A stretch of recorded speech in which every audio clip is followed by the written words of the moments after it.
Welcome to ஜிஆ taste and travels. இன்றைக்கி நம்ம இந்த வீடியோவில் ரெண்டே பொருளை வச்சு எப்படி ஈஸியாக பிரண்டையை க்ளீன் பண்ணலாம் அப்படிங்கிறதான் பார்க்க போகிறோம். நான் சொல்கிற இந்த மெத்தடில் நீங்கள் பண்ணும்போது உங்களுக்கு கை எரிச்சல் அப்படிங்கிறது ரொம்ப கம்மியாக இருக்கும். எரிச்சல் இல்லாமல் இருக்காது அப்படின்னு நான் சொல்ல மாட்டேன், லைட்டாக இருக்கும், ரொம்ப லைட்டாக இருக்கும்னு வச்சுக்கோங்களேன். நீங்கள் இந்த நான் சொல்கிற மெத்தடை கரெக்டாக ஃபாலோ பண்ணிங்க அப்படின்னா ரொம்ப நல்லாவே கம்மியாக இருக்கும். நீங்களும் ட்ரை பண்ணி பாருங்கள். அதில் நான் சொன்னதில் மொதல் பொருள் நல்லெண்ணெய், ரெண்டாவது பொருள் சால்ட்டு. இந்த நல்லெண்ணெயும் சால்ட்டையும் உங்கள் கையில் நல்லா அப்ளை பண்ணிக்கோங்க. முதல்ல நல்லெண்ணெயை தொட்டு உங்கள் கையில் உள்ளங்கை, பின்னாடி, இந்த கை, இடுக்கு எல்லா இடத்துலையும் நல்லா அதை அப்ளை பண்ணிவிடுங்க. சொதன்னு அப்ளை பண்ணிக்கோங்க.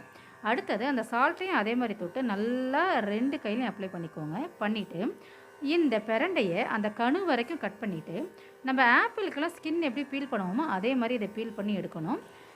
நீங்கள் ஒரு ஓரத்தை பிடிச்சிட்டு இப்படி இழுத்தீங்கன்னா ஒரு லேயர் வந்துடும். அடுத்த சைடு திருப்பி அதே மாதிரி ஒரு லேயர் பிடிச்சி இழுத்திங்கன்னா அதுவும் வந்துடும். எனக்கு தெரிஞ்சு 3வது லேயர் 4வது லேயர் இது மட்டும்தான் கொஞ்சம் கஷ்டமாக இருக்கும். 3வது லேயரையும் கொஞ்சம் ஷார்ப்பான கத்தியை வச்சு பீல் பண்ணுற மாதிரி ஒட்டை கட் பண்ணி எடுத்திங்கன்னா அதுவும் வந்துடும். இந்த தோல் தான் உங்களுக்கு அந்த அரிப்பையும் நமச்சலையும் ஏற்படுத்துது. இந்த தோல் இல்லாமல் நீங்கள் நல்லா பார்த்து க்ளீன் பண்ணிக்கோங்க.